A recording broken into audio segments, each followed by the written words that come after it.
Okay बेटा, good evening. Good evening sir. Good evening sir. चलो ठीक है, स्टार्ट करते हैं।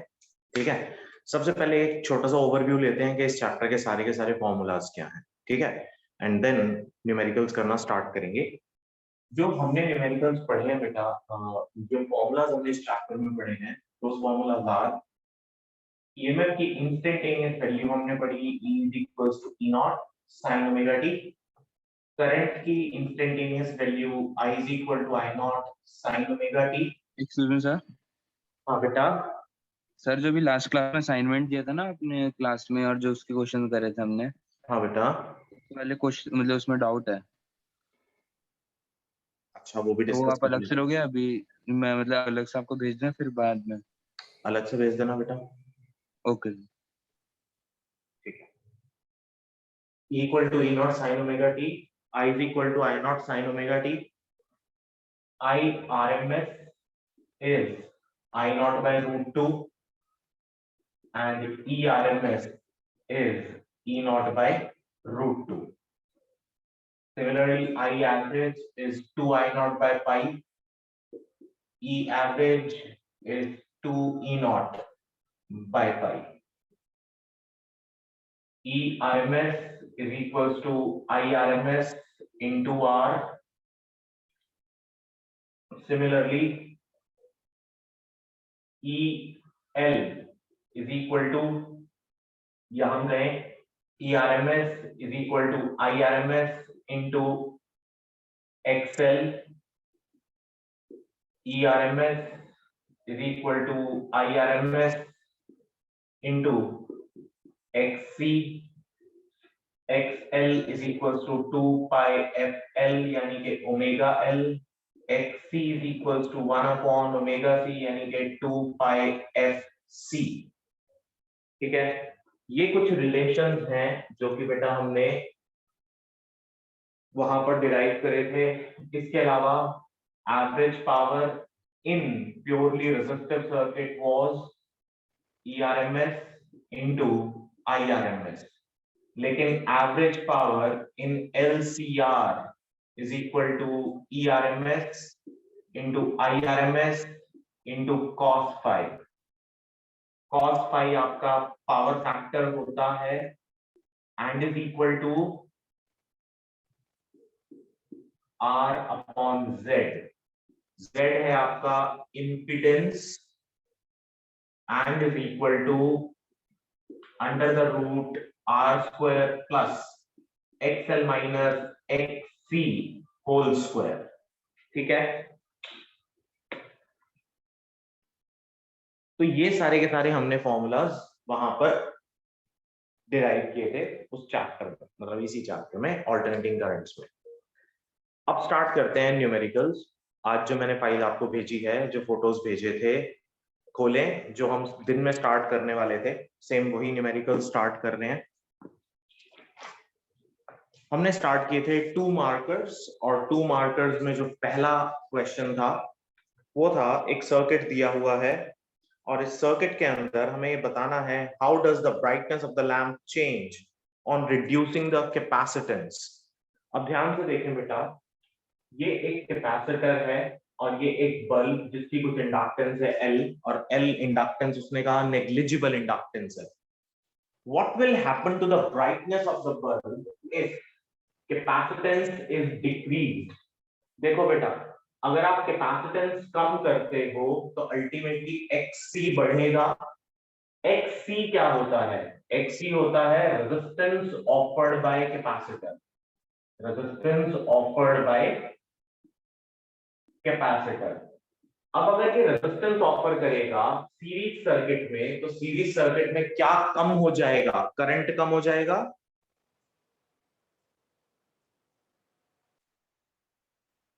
बेटा अगर रेजिस्टेंस बढ़ जाती है तो क्या कम हो जाएगा? करंट कम हो जाएगा ना।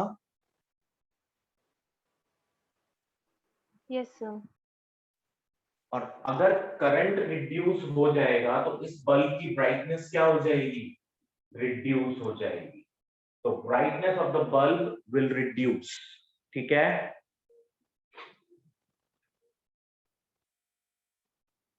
ठीक है बेटा। Yes, sir. सेकंड उसने कहा फ्रीक्वेंसी अगर कम हो जाए तो देखो, अगर फ्रीक्वेंसी रिड्यूस करें तो भी xc equals to 1/2 pi fc, frequency reduce करने पे भी ओमेगा c रिड्यूस हो रहा है, xc बढ़ रहा है, और अगर आप फ्रीक्वेंसी रिड्यूस करते हो तो भी ब्राइटनेस विल रिड्यूस, ठीक है। So question number 7th is clear to all of you? Yes, sir. Anvesha clear है बेटा?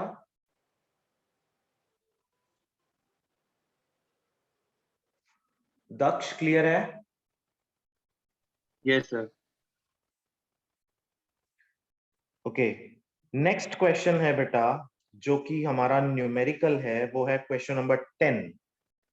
Question number 10, a light bulb is rated 100 watt. A light bulb is rated 100 watt for 220 volt AC supply of 50 hertz. अब यहां पर ये तो कुछ नहीं है, सिर्फ एक लाइट बल्ब है और जो सप्लाई है वो है हमारी 220 वोल्ट। अच्छा एक मिनट, इसको कंप्लीट करें, ये भी यहां खत्म करो। लाइट बल्ब की जो पावर दे रखी है वो दे रखी है 100 what, 220 volt, 50 hertz AC supply, ठीक है। Calculate the resistance of the bulb, the RMS current through the bulb. Resistance निकल जाएगी यहां से,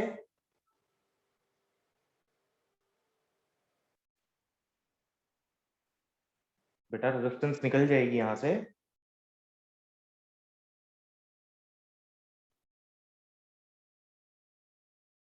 पावर के थ्रू रेजिस्टेंस निकालने का फॉर्मूला क्या होता है बेटा?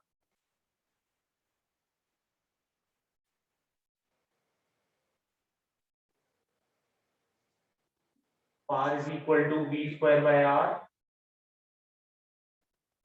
ठीक है।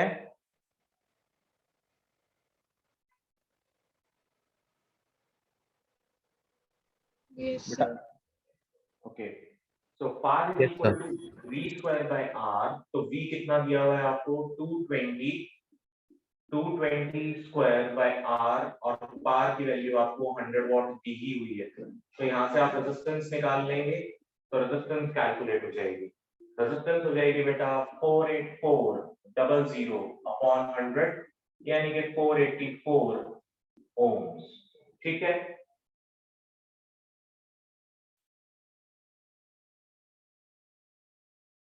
और अगर आपके पास रेजिस्टेंस आ गई है तो IRMS निकल जाएगा।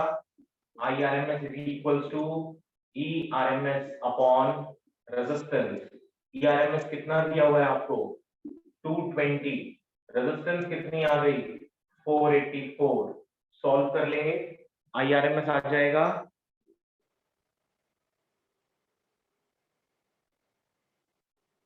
ठीक है बेटा।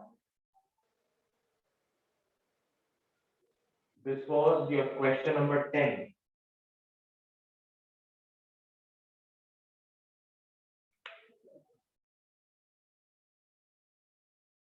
नेक्स्ट क्वेश्चन स्टार्ट करें। Yes, sir. Yes sir. तो क्वेश्चन नंबर 10 का और वाला पार्ट, तो नेक्स्ट पार्ट है क्वेश्चन नंबर 10। क्वेश्चन नंबर 10 का नेक्स्ट पार्ट कहता है an alternating voltage given by V is equal to 140 sin 314t is connected across a pure resistor R of 50 ohms. Find the frequency of the source, RMS current of the RMS current through the resistor. तो मुझे एक तो निकालना है frequency of the source, दूसरा मुझे निकालना है RMS current through the resistor. सबसे पहली बात, आप V equal to 140 sin omega t को कंपेयर करो v is equal to v not sine omega t से। तो बेटा आपका ओमेगा टी 314 टी के बराबर है, टी से टी कैंसिल आउट हुआ, ओमेगा को आप लिख सकते हो 2 pi f is equal to 314, so f is equal to 314 upon 2 pi, pi की वैल्यू 3.14, पॉइंट हटाया ऊपर 100, ये कैंसिल आउट हो गया, तो फ्रीक्वेंसी इज 50 हर्ट्ज। ठीक है, Yes, sir. अब फ्रीक्वेंसी तो निकल गई, फ्रीक्वेंसी के बाद जो दूसरी चीज आपको निकालनी है वो है RMS current through the resistor. अब आरएमएस करंट कैसे निकालेंगे? I RMS is equal to E RMS upon R. Now E RMS आपके पास है नहीं तो वो आपको निकालना पड़ेगा, तो आपको दे क्या रखा है? वी नॉट दे रखा है बेटा। तो वी नॉट और वी आरएमएस में क्या रिलेशन होता है? that Vrms is equal to V naught by root 2, तो V naught equal to Vrms root 2। तो आपके पास, या आप एक काम करें अपॉन रूट 2, हाँ क्योंकि Vrms तो निकालना था, so this will be 140 by under root 2 equal to Vrms। तो आपके पास आ जाएगा 140 by under root 2 और R कितना था आपका 55, 0 से 0 कैंसिल आउट हो गया। अब आप इसको रूट 2 by root 2 रैशनलाइज कर सकते हो, so this becomes 14 under root 2 by 10, तो आप इसको लिख सकते हो 1.4 under root 2। ठीक है,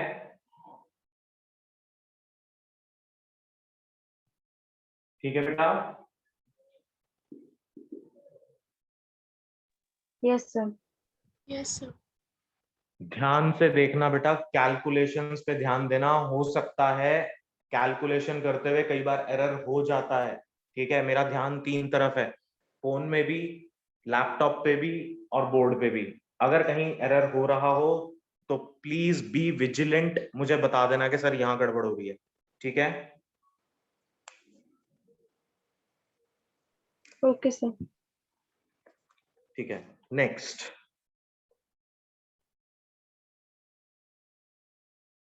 अच्छा, इसी का जो अगला पार्ट है, a light bulb rated 200 watt 220 volt 50 hertz, ये हम पहले ही कर चुके, रेजिस्टेंस और करंट निकालने वाला। एक और पार्ट है इसका 10th का ही, an alternating voltage given by, ये वाला सोल्यूशन सबको क्लियर है ना? Yes, sir. कह रहा है an alternating voltage given by V equal to 280 sine 50 pi t। अब इक्वेशन थोड़ा सा अलग दे रखी है, बस बाकी सब कुछ वैसा का वैसा ही है। यहां से ये बोर्ड क्लियर कर दूं,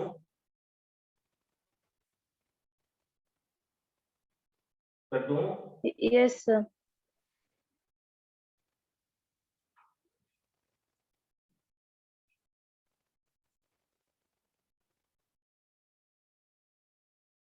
अच्छा देखो, इक्वेशन क्या दी है? 280 sine, this is 280, 50 pi t, this is 50 pi t, this is the equation given, is connected across a pure resistor of 40 watt, find, अब resistor of 40 watt नहीं होना चाहिए, ये होना चाहिए 40 ohms, R की वैल्यू क्या होनी चाहिए यहाँ पर? 40 ohms होनी चाहिए। ठीक है, कहता है find the frequency of the source। अब फ्रीक्वेंसी निकालने का तो वही तरीका है क्योंकि मैंने अभी आपको बोला, कंपैरिजन करेंगे ओमेगा टी का 50 पाई टी के साथ, टी से टी कैंसिल आउट हुआ, ओमेगा को आप क्या लिख सकते हो? 2 पाई एफ इज इक्वल टू 50 पाई, पाई से पाई कैंसिल आउट हुआ, सो फ्रीक्वेंसी 25 हर्ट्ज। ठीक है, नेक्स्ट वो कहता है RMS current through the resistor. RMS current निकाल लो, I RMS is equal to E RMS. E RMS कैसे निकलेगा? V नॉट बाय रूट 2, यानी 280 बाय अंडर रूट 2 इंटू R कितना है? 40, इससे ये कैंसिल आउट हो गया, ऊपर आ गया 7, सो 7 बाय अंडर रूट 2।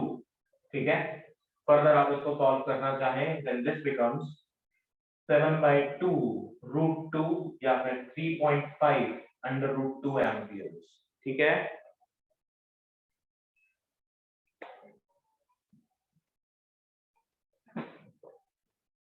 ठीक है बेटा? Yes, sir. Yes, sir. तमन्ना क्लियर है? Yes, sir. आर्यन, हाँ सर क्लियर है. Angela? Yes, sir. Okay. The basic idea is that you have to keep in your mind that कि 55t यानी ये जो आर्ग्यूमेंट होता है इसको आप जनरल इक्वेशन के साथ कंपैरिजन करके निकाल सकते हो फ्रीक्वेंसी. ये आपको V नॉट दे रखा है तो V नॉट का रिलेशन RMS के साथ यहां आपको बता रखा है बेटा E not by root 2 is RMS. तो RMS वैल्यू निकालनी है तो आपको इसको रूट 2 से डिवाइड करना है. सिंपल बेसिक इतनी सी बात है और कुछ भी नहीं है. ठीक है, तो यहां तक के ये वाले क्वेश्चंस क्लियर हुए. नेक्स्ट क्वेश्चन पे चलते हैं बेटा. क्वेश्चन नंबर नेक्स्ट जो इसी पेज पर है, light bulb of 150 watt two 20 volt. ऐसा वाला क्वेश्चन हम ऑलरेडी डिस्कस कर चुके हैं तो ये हो जाना चाहिए. Let's move on to the next page जहां पर फिर से एक और रजिस्टर वाला क्वेश्चन दे रखा है. अगेन वो 25 वॉट नहीं है, 25 ओम्स ही है. अच्छा, नेक्स्ट पेज पे भी एक 10th क्वेश्चन दे रहा है ये, यानी कि हम मार्किंग जो क्वेश्चन की नंबरिंग है उसके अंदर कहीं कुछ गड़बड़ है. तो नेक्स्ट पेज पे पेज नंबर 284 पे 10th क्वेश्चन है, calculate the quality factor of the series LCR circuit. अच्छा, अब क्वालिटी फैक्टर का फॉर्मूला देखो बेटा. क्वालिटी फैक्टर का फॉर्मूला क्या होता है?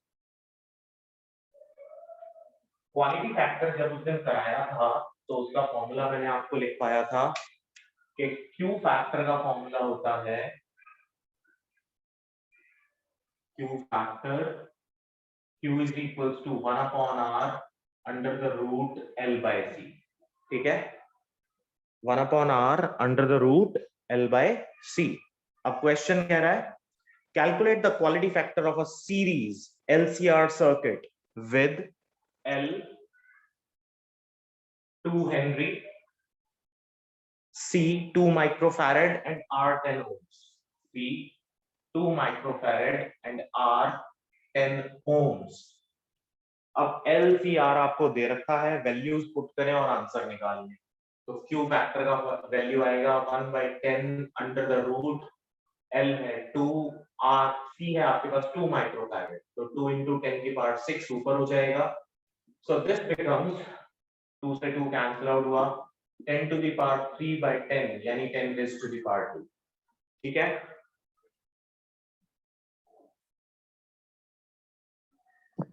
Yes, sir. अब बेटा इसी पेज पे क्वेश्चन नंबर 11th और क्वेश्चन नंबर 12th दोनों सेम है. आपको क्वालिटी फैक्टर ही निकालना है and this is how you can calculate the quality factor by using this formula. Okay, Yes, sir. अच्छा क्वेश्चन नंबर 13 पे आ जाओ. A capacitor C, a variable resistor R and a bulb B are connected in series with the AC mains in the circuit. अच्छा चलो एक काम करते हैं, circuit बनाते हैं. A capacitor C, a variable resistor R and a bulb are connected in series with an AC mains in an AC circuit. ठीक है, ये C है, ये R है. ठीक, कहता है the bulb glows with some brightness. How will the glow of the bulb change if a dielectric slab is introduced between the plates of the capacitor? अच्छा एक बात बताओ, अगर कैपेसिटर के बीच में हम डाइलेक्ट्रिक स्लैब डाल दें तो क्या होगा? जो न्यू कैपेसिटेंस होगी it will be K times of C not, यानी कैपेसिटेंस बढ़ जाएगी. और अगर कैपेसिटेंस बढ़ जाएगी तो इस कैपेसिटर का XC क्या होता है? 1/ओमेगा C. यानी C अगर बढ़ गया तो XC कम हो जाएगा. XC अगर कम हो गया तो यानी रेजिस्टेंस ऑफर्ड इज रिड्यूस्ड, और रेजिस्टेंस ऑफर अगर रिड्यूस हो गया तो करंट बढ़ेगा, करंट बढ़ेगा तो ब्राइटनेस विल इंक्रीज. ठीक है,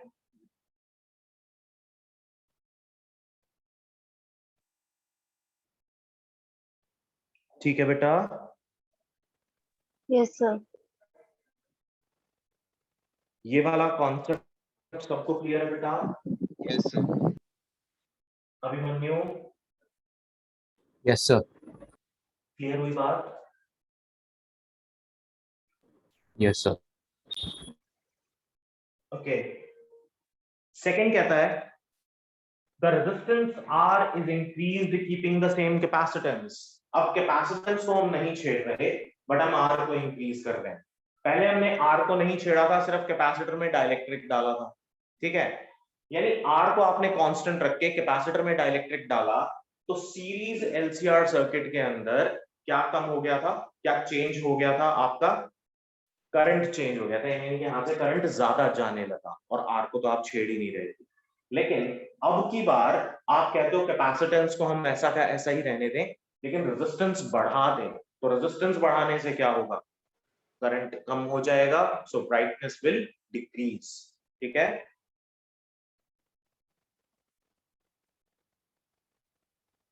ठीक है बेटा?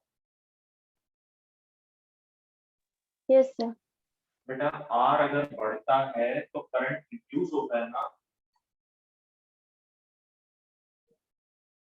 और अगर R के बढ़ने से करंट रिड्यूस हो तो बल्ब को कम करंट मिलेगा। इट मींस के वो डिम, एक तरीके से जैसे हम अपने घरों में ऑब्जर्व करते हैं, लाइट डिम हो जाती है, तो उसका कॉन्सेप्ट क्या है कि पीछे से वोल्टेज कम आ रही है, वोल्टेज कम आ रही है तो पावर डिसिपेशन, यानी जितना पावर उसको चाहिए था वो पावर उतना नहीं मिलेगा, पावर कम हो जाएगा। तो एक तरीके से यहाँ पर करंट रिड्यूस हो गया, तो इधर भी हम देख रहे हैं कि रेजिस्टेंस की वजह से क्या हो रहा है? करंट रिड्यूस हो रहा है, ठीक है।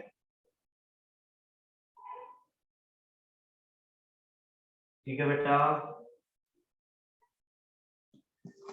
Yes sir. चलो स्टार्ट करते हैं 3 मार्कर्स। अब 3 मार्कर्स में पहला क्वेश्चन है एन इंडक्टर, 14th क्वेश्चन है आपका। An inductor 200 milli henry, capacitor and resistor R connected in series with 100 volt. Circuit बना लेते हैं पहले। एक इंडक्टर है, एक कैपेसिटर है और एक रेजिस्टर है। रेजिस्टर की वैल्यू दे रखी है आपको 10 ohms, कैपेसिटर 500 माइक्रोफैरड और इंडक्टर हमें दिया हुआ है 200 milli henry, is connected with 100 volt source, ठीक है, AC source. Calculate the frequency at which the power factor of the circuit is unity। अच्छा, पहली बात, ये जो 100 वोल्ट आपको दिया हुआ ये क्या है? ये ERMS। ERMS आपके पास कितना है? अच्छा, ERMS को मैं बार बार पुराना लिख के सिर्फ E लिखूंगा। EV is equals to 100 volt, ठीक है। EV का मतलब होता है वर्चुअल वैल्यू, ठीक है बेटा? Yes sir. वो ये कहना चाहता है कि आप फ्रीक्वेंसी निकाल दें when the power factor of the circuit is unity. अच्छा एक बात बताओ, सर्किट का पावर फैक्टर यूनिटी कब होगा? बताएं कौन सी कंडीशन में पावर फैक्टर यूनिटी होता है?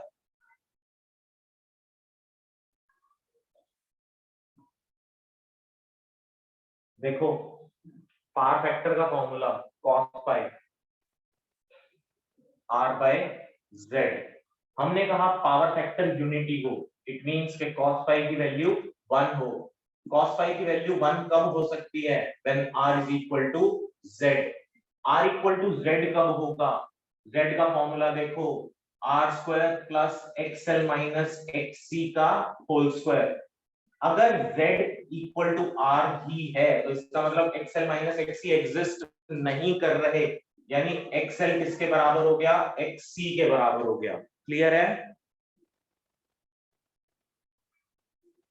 Yes sir. अगर XL माइनस XC एग्जिस्ट नहीं करता तो इसका मतलब क्या हुआ कि ये कंडीशन कौन सी है? Condition of resonance. रेजोनेंस में बेटा आपका XL माइनस XC 0 के बराबर होता है। XL minus XC is equal to 0। इसी से हमने कंक्लूड करा that XL is equal to XC। तो फ्रीक्वेंसी निकाल दें, इस पॉइंट पे निकल जाएगी। तो आपका ओमेगा L बराबर होगा 1 अपॉन ओमेगा C के।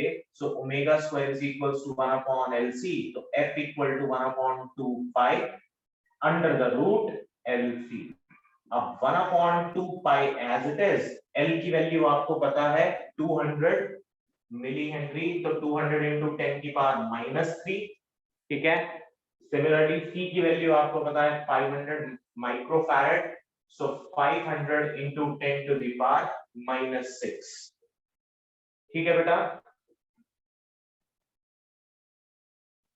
सॉल्व कर लेंगे इसको। Yes, sir.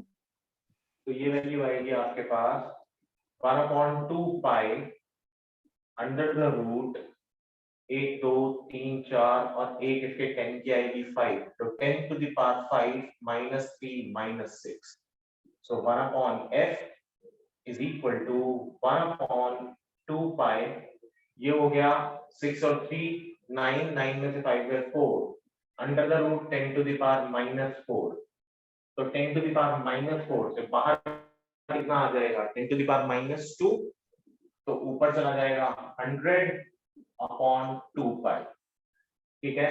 तो f आ गया आपके पास 2 पाई बाय 100, ठीक है। Yes, sir. नेक्स्ट, तो फ्रीक्वेंसी तो निकल गई यहां से। Second, current amplitude at this frequency. अब करंट एम्पलीट्यूड निकालना है आपने। अच्छा, करंट एम्पलीट्यूड पूछ रहा है वो। Amplitude means the maximum value of the current at this frequency. तो याद रखना बेटा, ई आरएमएस इक्वल होता है आई आरएमएस इनटू इंपीडेंस, होता है, ठीक है। कंप्लीट सर्किट की नेट रेजिस्टेंस क्या होगी, Z, तो ERMS इक्वल होगा IRMS into impedance. But in this case Z किसके बराबर है, R के बराबर है ना। तो ERMS is equal to IRMS into R। ERMS कितना दे रखा है 100, R कितना दिया हुआ है आपको 10 इज इक्वल टू IRMS, तो कितना आ गया 10 एम्पियर्स। ये लेकिन IRMS आया, IRMS से आप क्या निकाल लेंगे I नॉट, तो IRMS is equal to I not by under root 2, तो I not is equal to 10 under root 2 amperes, ठीक है बेटा।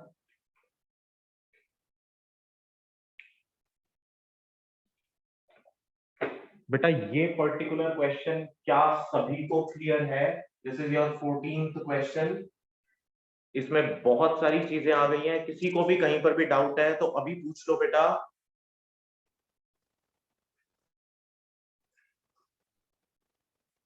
अंदेशा, कोई डाउट है बेटा?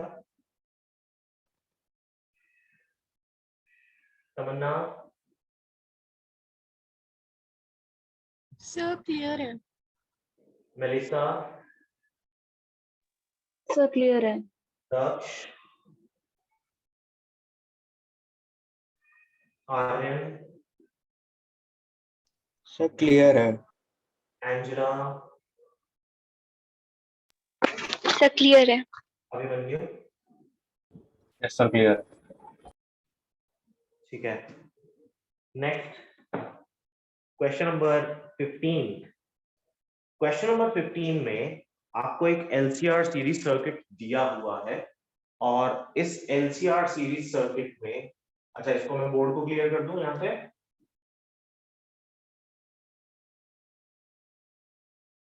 Yes, sir.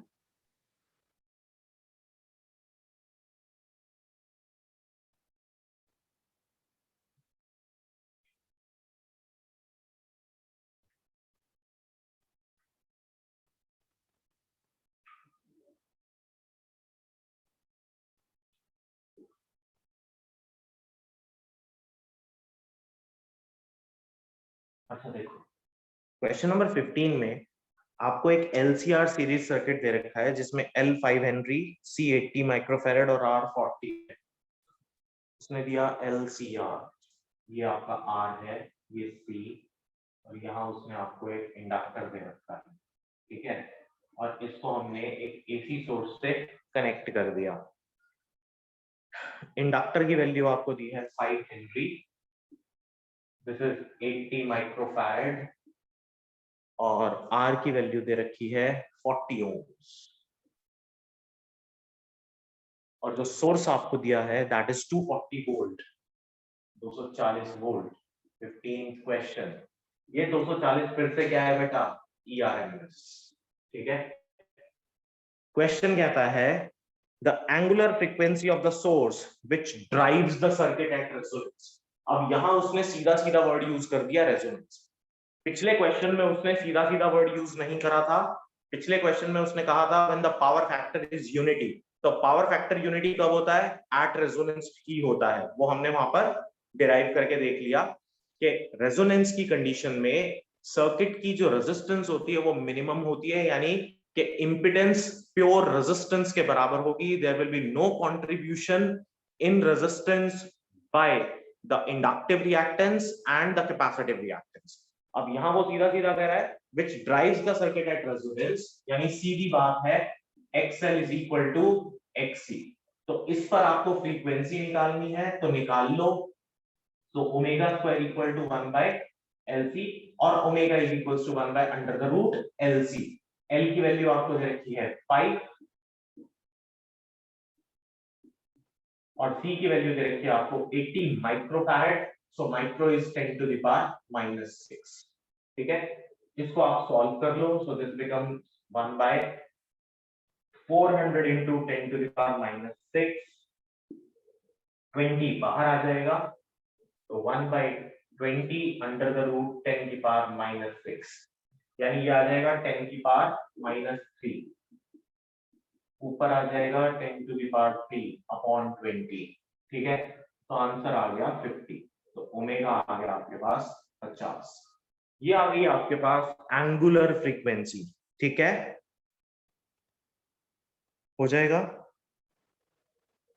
Yes sir.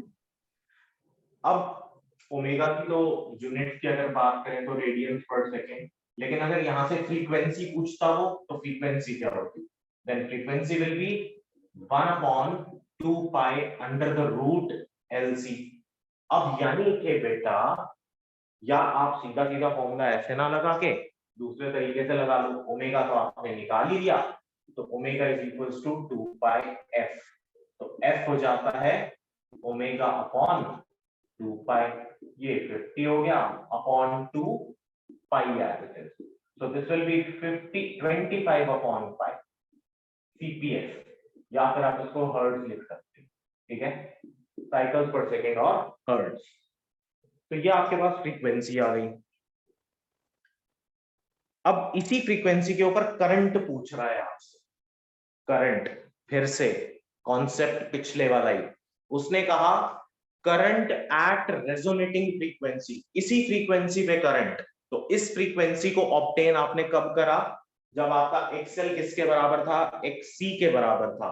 तो ऐसे वाली सिचुएशन में सर्किट की इंपिडेंस क्या हो जाएगी, under the root R square plus, हमने बोला XL और XC बराबर, तो ये 0 हो गया, यानी Z किसके बराबर हो गया, R के। तो R की वैल्यू कितनी है, 40 ओम्स।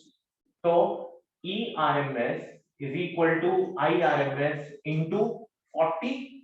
तो IV will be equal to 240 by 40, यानी कि 6 amperes. Now this 6 ampere is RMS current. तो उसने आपसे पीक वैल्यू तो पूछी नहीं है, so this RMS current is your answer, ठीक है। ठीक है बेटा,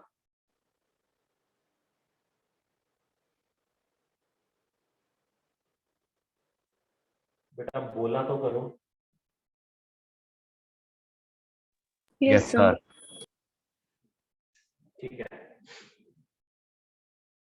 अच्छा, नेक्स्ट पार्ट थोड़ा सा ज्यादा इंपॉर्टेंट है इसी का। उसने कहा आप पोटेंशियल ड्रॉप्स बता दें अक्रॉस ऑल दीज। बहुत आसान है, सिंपल। IRMS आपका R में कितना जा रहा है, 6, इसमें भी 6, X में भी 6, सिंपल।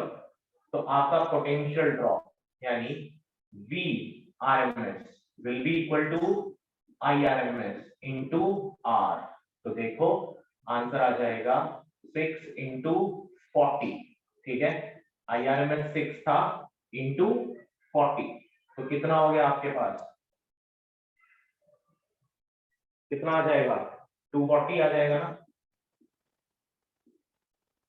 और यही अगर आप VRMS में आपसे कहूं आप इसके अक्रॉस निकालो 80 माइक्रोफैरेड के, तो कितना हो जाएगा 6 इंटू 80, ये तो कैपेसिटेंस है ना, तो आपको क्या निकालना है, XC, तो XC होगा 1 upon 2 pi F into C, C कितना 80 माइक्रोफैरेड, 10 की पावर 6 ऊपर चला गया, ठीक है। सॉल्व कर लेंगे इसको। Yes, sir. सिमिलरली एक्सेल के लिए कैलकुलेट कर लेंगे, तो एक्सेल के लिए क्या हो जाएगा, VRMS is equal to 6 into X L, X L के लिए आप क्या निकालेंगे 2 pi FL, so this will be 2 pi F, L कितना 5, ठीक है। F की वैल्यू आपके पास है, यहां पुट करते जाओ और आंसर निकाल दीजिए, ठीक है। Yes, sir. So these will be the drops across R, C and L. जैसे L के क्रॉस आपने निकालना है, तो this will be 6 into 2 pi into 25 upon pi, तो pi से pi कैंसिल आउट हो गया into 5, तो ये हो जाएगा 10 150, ठीक है।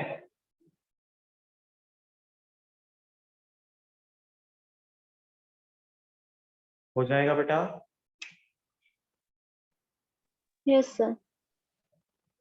ऐसे ही करेंगे ना,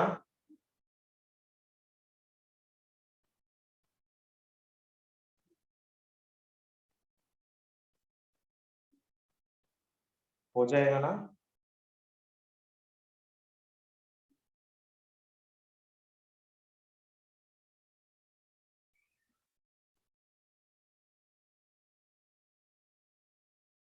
नेक्स्ट क्वेश्चन है बेटा, क्वेश्चन नंबर 16।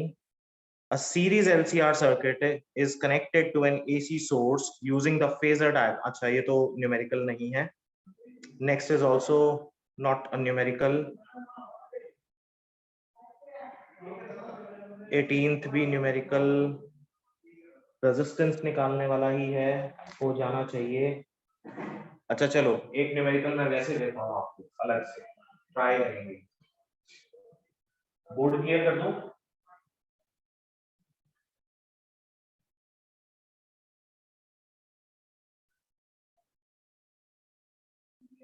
बेटा बोर्ड क्लियर कर दूं? Yes, sir.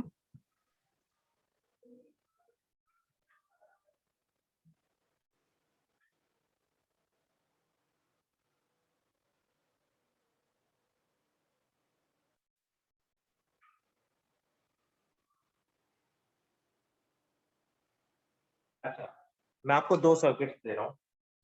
एक सर्किट है आपके पास, ये इंडक्टर, ये कैपेसिटर और ये एक resistor is connected to an AC source, ठीक है। और AC सोर्स है आपका E equals to E0 sin omega t। यहाँ पर आपका XL बराबर है 3R के, ये रेजिस्टेंस R, और XC भी बराबर है R के। This is your first circuit, ठीक है। दूसरे सर्किट में बेटा you have only an inductor and a resistor. इसकी वैल्यू R है और XL की वैल्यू हमने 3R ले ही रखी है। ये आपका सर्किट नंबर 2। जल्दी से रेशियो ऑफ पावर फैक्टर बताएं, ratio of power factor of two circuits. इन दोनों सर्किट्स की पावर फैक्टर की रेशियो बताओ, यानी आपको कैलकुलेट करना है cos phi1 अपॉन cos phi2। जल्दी बताएं कि क्या वैल्यू है।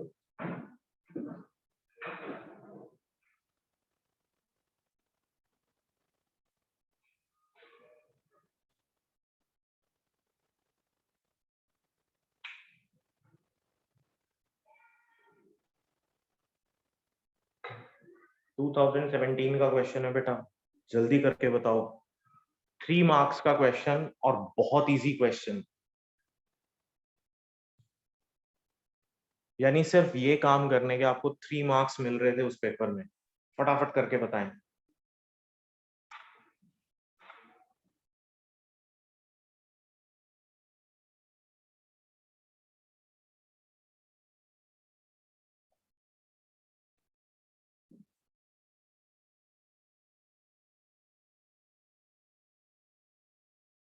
Calculate the power factors of two given circuits. अब इस सर्किट में XL की वैल्यू है 3R, इंडक्टर रेजिस्टेंस की वैल्यू है R, यहाँ XL की वैल्यू 3R, XC की वैल्यू R और रेजिस्टेंस की भी वैल्यू R। फटाफट सॉल्व करें। अच्छा पहले देखो कि करना क्या है। cos phi1 किसके बराबर होगा? R अपॉन Z1, और ये किसके बराबर होगा? R upon Z2। cos phi R by Z होता है, ये रहा, होता है ना? Yes, sir. अब रेजिस्टेंस तो दोनों में सेम है ना, कॉमन है, तो ये कैंसिल आउट हो जाएगा। तो we have Z2 upon Z1, यानी इसकी इंपेडेंस अपॉन इसकी इंपेडेंस, आंसर आ जाएगा। Yes, sir. तो जल्दी निकालें इसकी impedance. Z1 is equal to under the root R square plus XL minus XC का होल स्क्वायर। तो XL कितना है? 3R माइनस XC कितना है? R का whole square. So this becomes under the root R square plus 3R minus R is 2R. 2R का square कितना हो गया? 4R square. So this will be under the root 5. R under the root 5. यही होगा। Yes, sir. अब 2 की impedance निकालें। Z2 will be under the root R square plus XL minus XC। XC तो है ही नहीं यहाँ पर, सिर्फ XL है, तो 3R का स्क्वायर हो गया। तो this will be R under root 10। ठीक है, तो आपका आंसर होगा cos phi1 अपॉन cos phi2 is equal to R root 10 upon R root 5। R से R कैंसिल आउट हो गया, so root 2 by 1 is the answer। ठीक है,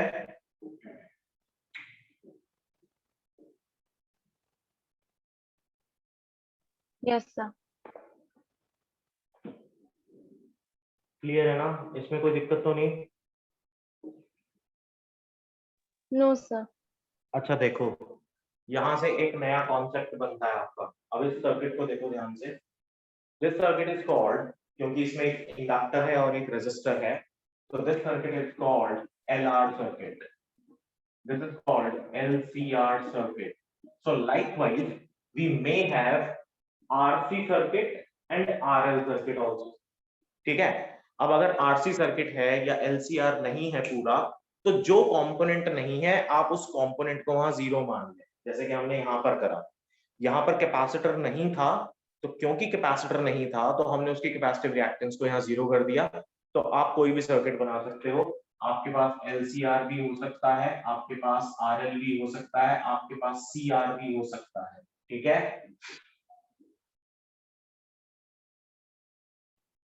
ठीक है बेटा।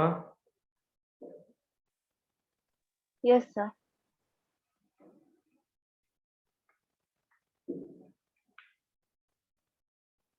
अच्छा, एक और थोड़ा सा अलग चीज है कि अगर मान लो हमें टाइम लैग निकालना पड़ जाए, फिर कैसे निकालेंगे?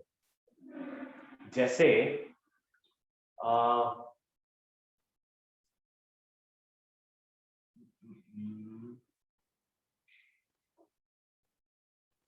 अच्छा चलो लिखो एक question.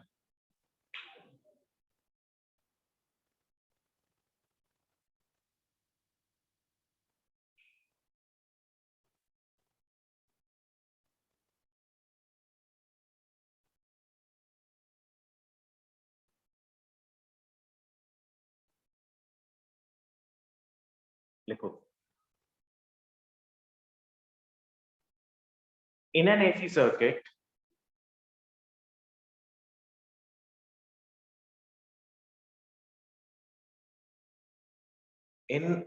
circuit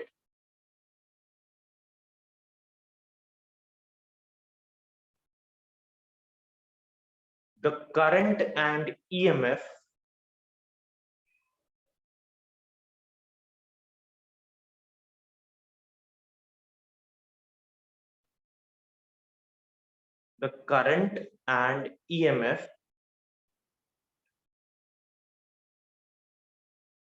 are in phase.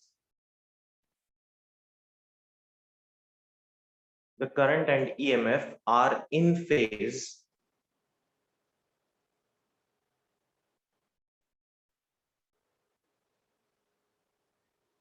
by pi by 3. यानी करंट और EMF में जो फेज है वो पाई बाय 3 का है. There is a phase difference of pi by 3. ठीक है,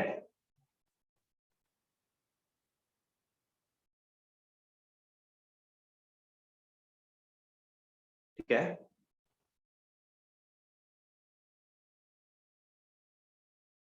Yes, sir. The voltage applied to the circuit,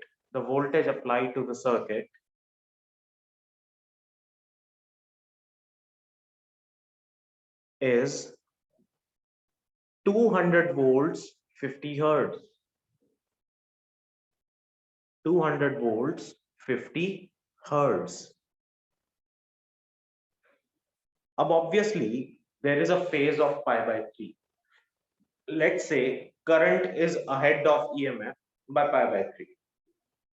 तो यानी करंट और EMF के बीच में there will be a time lag. यानी करंट अगर आगे जा रहा है पाई बाय 3 से EMF से, तो करंट पहले जा रहा है और EMF बाद में आ रहा है ना. तो there must be a time lag also ना, कोई टाइम डिफरेंस होना चाहिए ना उनके बीच में. फेज डिफरेंस होगा तो पाथ डिफरेंस भी होता है. पाथ डिफरेंस का मतलब there must be some time lag, कि यानी उसको सेम पोजीशन पे पहुंचने में थोड़ा सा टाइम एक्स्ट्रा लगेगा, है ना. Yes, sir. ठीक है, तो calculate the time lag between the current and EMF. Calculate the time lag between the current and EMF. अब ये कॉन्सेप्ट थोड़ा सा ध्यान से समझने की जरूरत है बेटा. देखो, हमने जब भी डेरिवेशंस वगैरह की तो उन डेरिवेशंस में कहीं पर भी ये पर्टिकुलर रिजल्ट नहीं जनरेट कर पाए हम लोग, क्योंकि कॉन्सेप्ट ही नहीं था वहां पर. बट न्यूमेरिकल्स पूछते हुए एग्जामिनर ये सब चीजों के बारे में ध्यान नहीं देता कि हमने क्या कॉन्सेप्ट कर रखा है या क्या गाइडलाइंस हैं, उसके अकॉर्डिंग हमें कितना पूछना चाहिए कितना नहीं पूछना चाहिए, इस बात को वो दरकिनार करके सिर्फ क्वेश्चन पूछते हैं. अब आपको यहाँ से टाइम लैग अगर निकालना आ जाए, अब एसी के अंदर कॉम्पिटिटिव एग्जाम्स में ऐसी वाली ही चीजें पूछी जाती हैं. ये सब जो फॉर्मूलाज आपने लिखे हैं ये सबको रटे हुए होते हैं, सबको पता है कि रेजोनेंस क्या है, फेज क्या है, पावर फैक्टर क्या है. The only thing is you have to brush up all these things by doing numericals again and again. But अब यहाँ पर आपसे उसने टाइम लैग पूछा, तो मैं आपको टाइम लैग का डायरेक्ट रिलेशन बता रहा हूं. ये आप सिंपल यूनिटरी मेथड अप्लाई करके निकाल सकते हैं. देखो, जो टाइम लैग होगा T will be equal to total time period कितना था T, ठीक, into phase upon 2 pi. Time lag T at any instant is given by phase upon 2 pi into the total time period T. अब मैंने आपको इस question में last में क्या बोला, the source is 200 volt 50 hertz, यही है ना. Yes, sir. तो हो गया बेटा. T किसके बराबर हो जाएगा 1/f, यानी 1/50. This is your time period. और अगर आप इस फॉर्मूला को चेंज करना चाहो तो ऐसा भी लिख सकते हो, t is equals to phi upon 2 pi f लिख सकते हैं।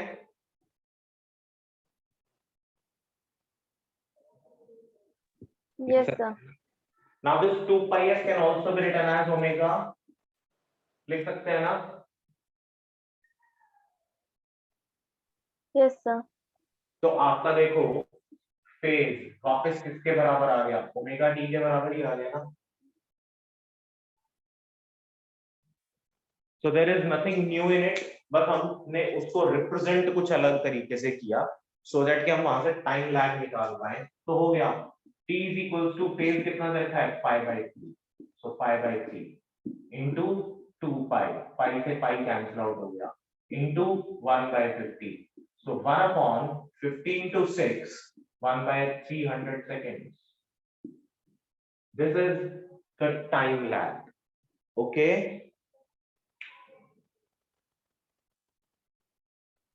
Yes, sir. तो टाइम लैग जरूर और जरूर कर लेना बेटा, ऐसा ना हो टाइम लैग के ऊपर कोई क्वेश्चन आ जाए और फिर वहां पर हम लोग लैग करते हैं। तो टाइम लैग का क्वेश्चन आना बहुत जरूरी है।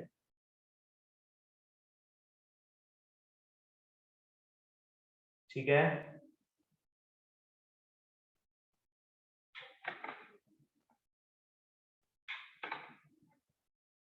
तो जो मैंने आपको इंपॉर्टेंट क्वेश्चंस का असाइनमेंट आज सेंड करा था बेटा, उस इंपॉर्टेंट क्वेश्चंस के असाइनमेंट में जितने न्यूमेरिकल्स थे वो हमने आज अभी डिस्कस करे, लेकिन इससे पहले एक और असाइनमेंट मैंने आपको सेंड करा था। ठीक है, कुछ फोटोज मैंने क्लिक करके भेजे थे बुक के, ठीक है, बुक से, वो भी आपके एसी के क्वेश्चंस थे। मैं उसको दोबारा आज रीसेंड कर दूंगा, उनकी प्रैक्टिस अब आपने स्टार्ट करनी है आज। ठीक है, Okay, sir. उनकी प्रैक्टिस करेंगे और वो सारे के सारे क्वेश्चंस करने के बाद प्रॉब्लम्स पूछेंगे। दक्ष है अभी नहीं है? अच्छा, वो जो मैंने पिछला असाइनमेंट भेजा था, जो लोग उस दिन ऑफलाइन क्लास में अवेलेबल नहीं थे, क्या वो असाइनमेंट कर लिया आप लोगों ने? एंजेला, अभिमन्यु, हुआ? सर अभी मैं कर रहा हूँ। सर रहता है थोड़ा। बेटा उसको पूरा करो और पूरा करके बताओ। ठीक है, अच्छा एंजेला, अभिमन्यु, आप दोनों, अच्छा राघव अभी है नहीं, तो आप, अच्छा, और हाँ इसमें अन्वेषा, यस, एंजेला, अभिमन्यु, अन्वेषा और राघव, आपकी जो टाइमिंग्स रहेंगी क्लास की वो यही वाली रहेंगी। ठीक है, जी सर। TTS 8 Okay, 10। sir. ठीक है, तो बाकी लोगों का तो मैंने ऑफलाइन सेट कर दिया, बट आप लोगों के लिए दूर से आना पॉसिबल नहीं है। अन्वेषा के पैर में चोट लग गई है, तो she will not be able to come. तो आप लोगों की चारों की क्लास यही वाली रहेगी 8 to 10। ठीक है, yes sir. And rest of the people, if anybody wants to join this particular session, आप ज्वाइन कर सकते हैं, I don't have any issue. बाकी सभी लोग 3:30 TTS ही आया करेंगे। ठीक है, Okay, sir. सर हाँ बेटा बोलो तमन्ना। सर आप 3:30 की जगह 4 PM रख सकते हो। 4 बट कोई प्रॉब्लम है बताओ? सर नहीं, बस ऐसे ही 4 PM। ऐसे ऐसे ही क्यों? वो टाइमिंग सारे गड़बड़ हो जाते हैं, फिर तुम्हारी केमिस्ट्री वाली क्लास भी तो होती है मेरे ख्याल से। केमिस्ट्री तो मंडे फ्राइडे सैटरडे संडे वो फ्राइडे। अच्छा अच्छा, चलो अभी तो ट्यूसडे को आना, उस दिन सबसे बात कर लेंगे। ठीक है, ओके सर। चलो तो बेटा इन सभी क्वेश्चंस की प्रैक्टिस दोबारा से करें, थ्योरेटिकल क्वेश्चंस की भी प्रैक्टिस करें। ऑल्दो के theoretical questions are not going to be there in your paper, but still MCQs तो कहीं से भी आ सकते हैं, वो थ्योरी में से भी हो सकते हैं और वो न्यूमेरिकल्स भी हो सकते हैं। तो इसकी प्रैक्टिस करें, एक बारी फिर से इन क्वेश्चंस को करने की कोशिश करें, और वो जो पहले वाला प्रीवियस असाइनमेंट है उसको भी करने की कोशिश करें। सो इन ऑल आपके पास एसी और ईएमआई के 3 असाइनमेंट्स हैं अभी। तो ये तीनों असाइनमेंट सॉल्व करने की कोशिश करें और अपनी प्रॉब्लम्स पूछें। Okay, okay sir. ठीक है बेटा, थैंक यू।